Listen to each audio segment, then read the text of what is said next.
everyone, good morning, namaskaram. Welcome to my channel Universal Connection by Deepti Sharma.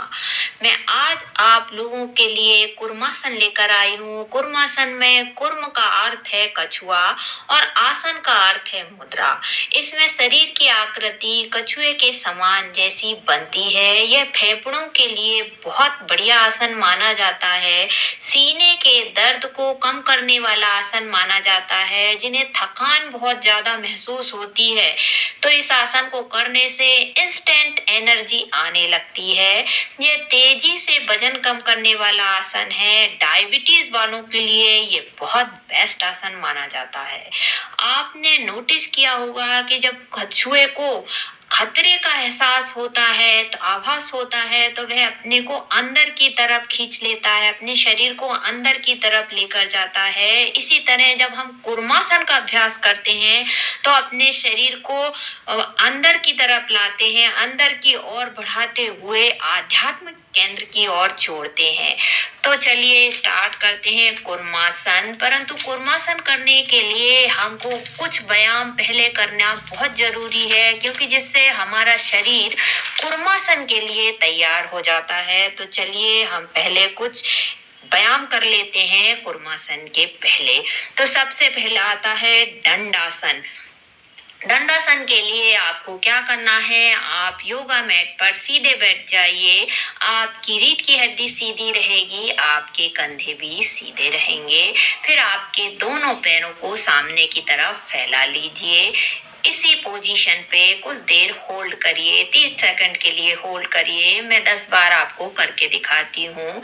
1 2 3 4 5 6 7 8 9 10। Relax. Next आसन आता है पश्चिमोत्तानासन। पश्चिमोत्तानासन में भी आप इसी पोजीशन पे रहेंगे। सांस को भरते हुए, हाथ को ऊपर उठाते हुए, सांस छोड़ते हुए अपने दोनों हाथों से पैर को पकड़ें। आप इसे 30 बार करेंगे, मैं यहाँ 10 बार करके दिखा रही हूँ। 1 2 3 4 5 6 7 8 9 10। रिलैक्स। फिर से हम इसी पोजीशन पे रहेंगे। अपने दोनों हाथों को दोनों पैरों की उंगलियों से पकड़ें। अपने दोनों हाथों से दोनों पैर की उंगलियों को पकड़ लें और फिर अपनी अपर बॉडी को ऊपर नीचे करेंगे। इसे भी आपको 30 बार करना है, 30 बार करना है। मैं आपको 10 बार करके दिखाती हूँ। 1 2 3 4 5 6 7 8 9 10। रिलैक्स। फिर आपको क्या करना है, थोड़ा सा ही पोजीशन चेंज करनी पड़ेगी आपको। आप साइड में हो जाइए और फिर अपने एक पैर को फोल्ड करें और जमीन पर लेट जाएं, इस टाइप से। इसे भी आपको 30 बार करना है। मैं 10 बार करके दिखाती हूँ। 1 2 3 4 5 6 7 8 9 10। अब यही अभ्यास हम दूसरे पैर से करेंगे। दूसरे पैर को लें, फोल्ड करें और फिर इसे करेंगे। 1 2 3 4 5 6 7 8 9 10। रिलैक्स। फिर अपनी योगा मैट पर आप सीधे बैठ जाइए। उसके बाद अपने दोनों पैरों को सामने की तरफ खोलें। आप जितना खोल सकते हैं उतना खोलें। आपसे जितना खुलता है आप उतना खोल सकते हैं। आपकी शरीर की फ्लेक्सिबिलिटी के आधार पर आप पैरों को खोलें, परंतु आप जितना दूर कर सकते हैं उतना करें। इस पोजीशन में आपकी रीढ़ की हड्डी सीधी रहनी चाहिए, आपकी कमर भी सीधी रहनी चाहिए। फिर अपनी दोनों हथेलियां जो हैं वह जमीन पे इस टाइप से रख दें। ध्यान रहे आपके कंधे झुके नहीं होने चाहिए। फिर हथेली को हम धीरे धीरे क्या करेंगे, चलाएंगे। इस टाइप से हथेलियों को चलाते हुए अपनी ये जो कोहनियां हैं वह जमीन पर टिका दें। इस टाइप से कुछ देर इसी पोजीशन पे आपको होल्ड करना है 30 सेकेंड के लिए। मैं करके दिखाती हूँ 10 बार। 1 2 3 4 5 6 7 8 9 10। रिलैक्स।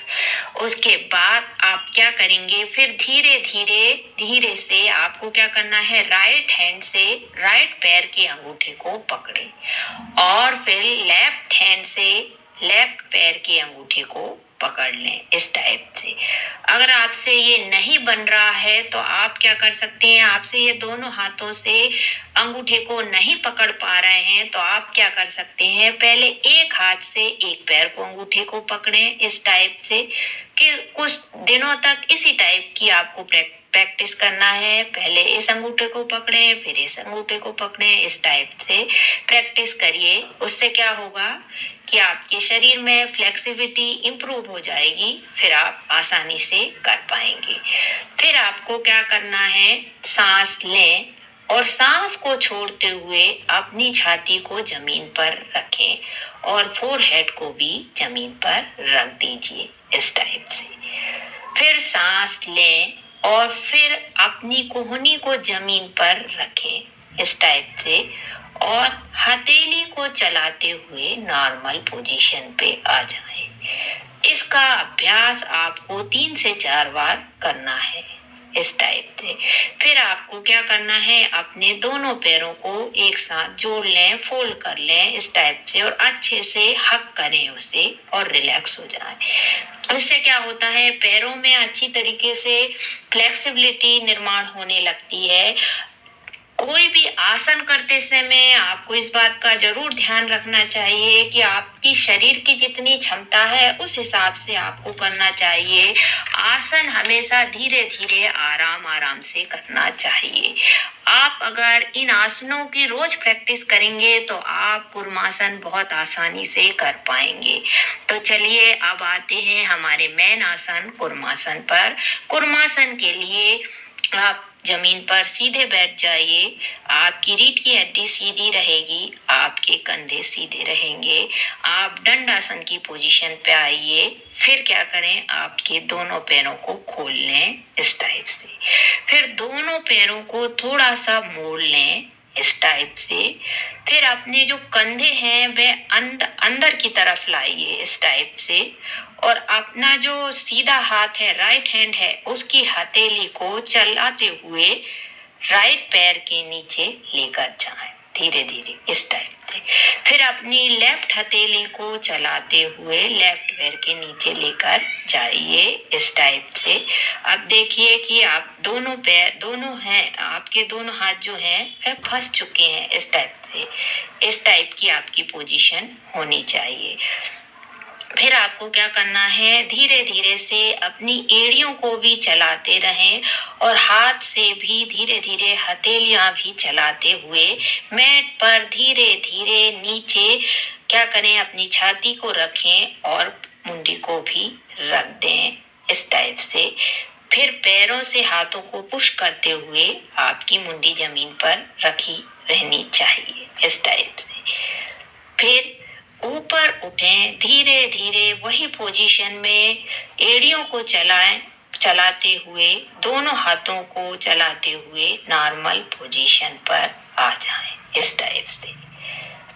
आई होप आप सब लोगों को समझ में आ रहा होगा। एक बार मैं फिर से करके दिखाती हूँ, साइड से करके दिखाती हूँ। आप इसे इस टाइप से भी कर सकते हैं।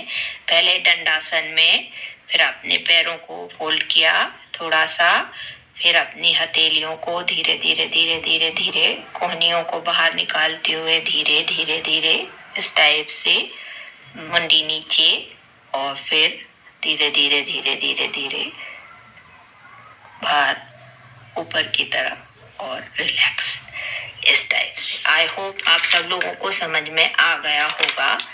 अब आते हैं इस आसन के लाभ। तो यह डायबिटीज वालों के लिए बहुत अच्छा आसन माना जाता है। यह तेजी से वजन कम करने वाला आसन माना जाता है। श्वसन तंत्र को मजबूत करने वाला आसन माना जाता है। रीढ़ की हड्डी को मजबूत बनाने वाला आसन माना जाता है। इस आसन से शरीर के सारे अंगों में रक्त का संचार बढ़ जाता है, रुकावटें खुल जाती हैं। यह आपकी रोग प्रतिरोधक क्षमता को बढ़ाने वाला आसन माना जाता है। मानसिक रूप से मजबूती प्रदान करता है और तेजी से वजन कम करने वाला आसन माना जाता है। परंतु इस आसन की कुछ सावधानियां हैं, वह भी ध्यान में रखिए। साइटिका और स्लिप डिस्क के पेशेंट इस आसन को ना करें। हार्निया के पेशेंट इसे ना करें। गठिया के पेशेंट इसे ना करें। एक योगा ट्रेनर के अंडर में ही आपको इस आसन को करना चाहिए। धन्यवाद।